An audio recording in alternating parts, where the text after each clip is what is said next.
क्योंकि टाइम जिस तरह नज़दीक आई जा रहा है तो उन्होंने भी हुण इनू थोड़ा फास्ट कर रहे हैं प्रोसैस हर चीज़ का। तो तुहाडे को वर्कशीट्स पहले असाइनमेंट्स आईयां सी, हुण वर्कशीट स्टार्ट हो गई हैं। अज असी 8th चैप्टर की 8th क्लास की जिहड़ी है वर्कशीट कर रहे हैं सॉल्व। जो स्टूडेंट्स न्यू है फटाफट चैनल सबसक्राइब कर लो, बैल आइकन प्रेस कर दो, वीडियो पसंद आए तो लाइक बटन ज़रूर प्रेस करना तो अपने फ्रेंड्स नाल इनू शेयर करना। And do not skip while watching the video. कुछ भी स्किप करोगे तुहानू समझ नहीं आएगी, कॉन्सैप्ट मैथमेटिकल है। चलो first question, how many natural numbers lies between 8 square and 9 square. So it's simple formula हुंदा है 8 द स्क्वायर ते 9 द square, it's 2n। n means the first, n square and n+1 दे होल स्क्वायर दे विच किन्ने नंबर नैचुरल नंबर लाई करते हैं, that is given by formula 2n। हुण तुसीं इहदे च देखो n स्क्वायर यानी n की जगह बेटा की लिखा होया 8, ठीक है। n+1 8+1 that is 9। So how many natural numbers, 2 into 8 that is 16। So our option is option number A। Clear. Second question, which of the following is not a Pythagorean triplet. केड़ा number इन्हां चों Pythagorean triplet नहीं हैगा। देखो Pythagorean triplet पहली तो एक तो साडे कोल फॉर्मूला हुंदा है ना, किहड़े पाइथागोरियन ट्रिपलेट हुंदे, m² - 1 2m m² + 1। So this is basically a Pythagorean triplet, these three. लेकिन जे असी सानू ऑप्शनस ही दित्तियां होईयां है, असी चैक अगर कर लेने पाइथागोरस थ्योरम भी साडे कोल ये पता लग जाएगा, ठीक है। First question sorry not a Pythagorean triplet ना। सो हाँ जी, फर्स्ट क्वेश्चन अगर इधर फर्स्ट ऑप्शन देखिए ए वाला, it's not an answer. First option देखिए कि पाइथागोरियन ट्रिपलेट यानी पाइथागोरस नो सेटिस्फाई करता है कि नहीं। Biggest number is 5, so let's say 5 square is equals to 25. Now 4 square equals to 16, 3 square equals to 9. So 16 + 9 is 25. So ये तो Pythagoras ਨੂੰ सैटिस्फाई करता है। सो ये तो हैगा है। सेकेंड देखो 10 द स्क्वायर, बिगर वन ਨੂੰ हाइपोटेन्यूज कंसीडर करते हैं, दिस वन जिन्होंने असी करंट भी कहने हैं। So this is 100, 6 square that is 36, 8 square is 64। So 36 + 64 is again 100 which is equal, ठीक है। सो ये भी पाइथागोरियन ट्रिपलेट है यानी पाइथागोरस थ्योरम ਨੂੰ सेटिस्फाई करता है। थर्ड ऑप्शन देखिए 13 square is 169, 12 square is 144, 5 square is 25। सो दोनों ਨੂੰ ऐड करके देखो 169। So this is also Pythagoras triplet. केड़ी नहीं है, लास्ट ऑप्शन देखो 2 3 and 4। So last option is 2 3 and 4। Bigger one is let's consider 4 square is 16, 2 square is 4, 3 square is 9, 4 + 9 is 13 and not 16. So which is not a Pythagorean triplet, that is option number D.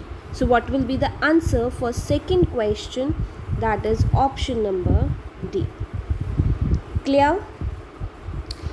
अगे चलते हैं बेटा third question, smallest number जेड़ा कि 32 जिन्हों multiply होवे तो perfect square बन जाए। Okay let's see 32 they factors किने, 2 16, 2 8, 2 4 then 2 2 4, 2 1 पेयर अप करो। So you are left with one single 2। A square तां बनेगा जिहदे कोल एक होर 2 हुंदा ताकि जोड़े बन जांदे। सो दैट मीनस 32 ਨੂੰ बेटे मैं किदे नाल मल्टीप्लाई करूँगी 2 नाल। So what I get is 64। 64 किदा स्क्वायर है 8 का, बन गया किसे दा स्क्वायर। सो किदे नाल मल्टीप्लाई किया मैं 2 नाल। क्लियर, ऑप्शन नंबर ए। फोर्थ क्वेश्चन देखो इस जी असाइनमेंट आई ना, इस पाइथागोरियन ट्रिपलेट से उन्होंने बड़ा ध्यान दिता है। So again another question of Pythagorean triplet. कहते अगर एक मैंबर पाइथागोरियन ट्रिपलेट का m है, असी बाकी मैंबर्स पता करने। साडे मैंबर्स किहड़े हुंदे है m square minus 1 2m and m square plus 1. So firstly एक मैंबर 10 है, so this can be first this also this also this also. Let's start with the first. मान लो a 10 है, सो ਇਹਦੇ ਤੋਂ मैं m स्क्वायर किदा आ गया 10 plus 1 that is m square equals to 11. किसी का भी स्क्वायर 11 नहीं होंदा, सो इट मीनस 10 ਇਹਦੇ बराबर नहीं हो सकता. m स्क्वायर माइनस 1 ਦੇ बराबर नहीं हो सकता. अगला नंबर की है 2m. लेट अस सपोज 10 साडा 2m ਦੇ बराबर है. सो अगर 2m ਦੇ बराबर है तो इधरों m क्या आ गया 10 over 2 दैट इज़ 5. चलो 5 आ गया. अगले नंबर उन्होंने मैंबर्स अगले पूछे हैं ना, मान लो ये तो 10 आ गया. So these two they have asked.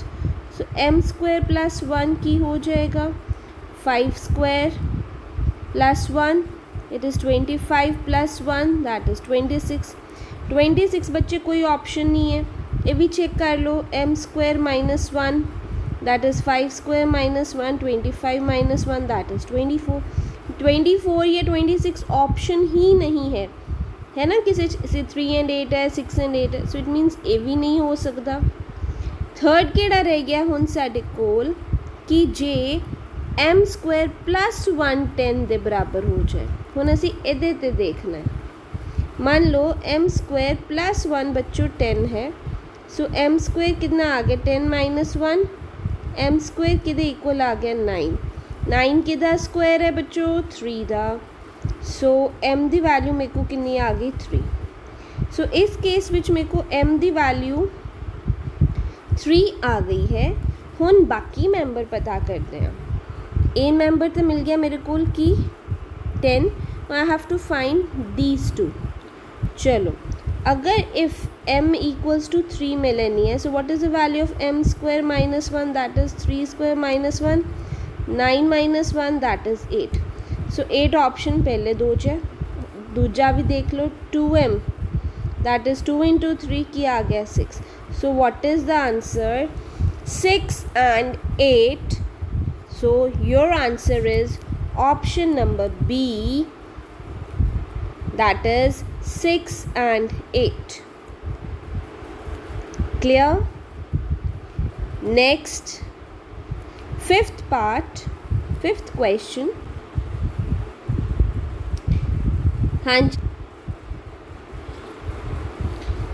हाँ जी फिफ्थ क्वेश्चन की दिता है बेटा. लेंथ दी हुई है 80, ब्रेथ दी है 39.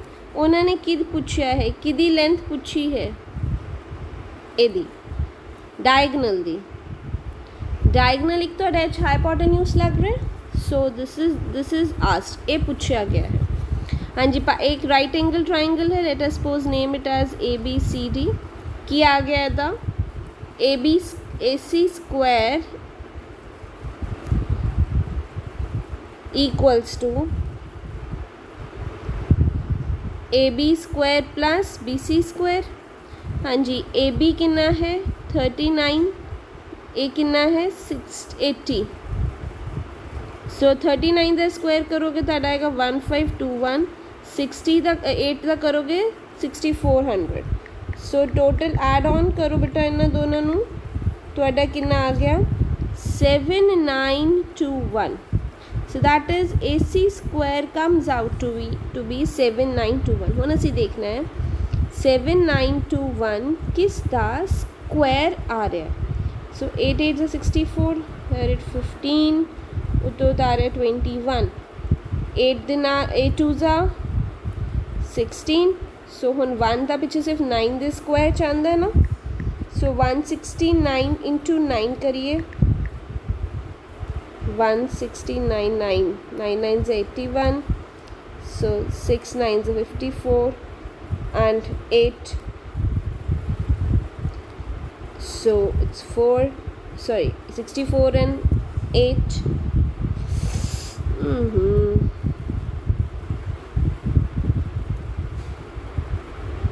So here carry out 6. 9 ones are 9 and 6 15 21. So what is the answer? 80 9 21 the Square ਆ ਗਿਆ 89 ਦਾ ਸਕੁਆਇਰ। ਸੋ ਹਾਈਪੋਟੇन्यूज की लेंथ कितनी आ गई 89 केड़ी ऑप्शन है बेटा देखो 89 ऑप्शन केड़ी है C option. Clear. Next sixth parallelogram जिदा हर एक एंगल 90 डिग्री है वो की होएगा। देखो पैरेललोग्राम भी है जिदा हर एक एंगल भी each of whose angle is 90 degree की है। देखो रोम्बस है स्क्वायर है स्क्वायर भी उनकी ऑप्शन हो गई मेरी आज नहीं सी हूँ दैट सामने रेक्टेंगल है ईच एंगल इज 90। पैरेललोग्राम है this side is equals to this in parallel also this side is equals to this in parallel also. So option की है option number A. Seventh question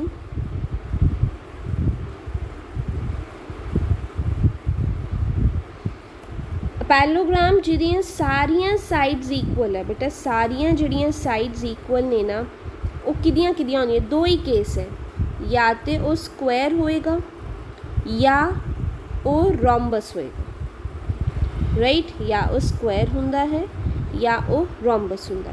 हुण इन्हां च option केड़ी है जिहदियां सारियां साइड्स इक्वल है इहदे इक्वल इहदे इक्वल इहदे इक्वल। हम फिर इन्हां चो ऑप्शन अगर देखनी है तो साढ़े कोल की आ रहा है square. Clear. Eighth question quadrilateral जिदे कहंदे दो pair of equal adjacent sides two pair of equal adjacent sides but unequal opposite side. देखो पैरेललोग्राम होना चाहिए क्वाड्रिलेटरल होना चाहिए है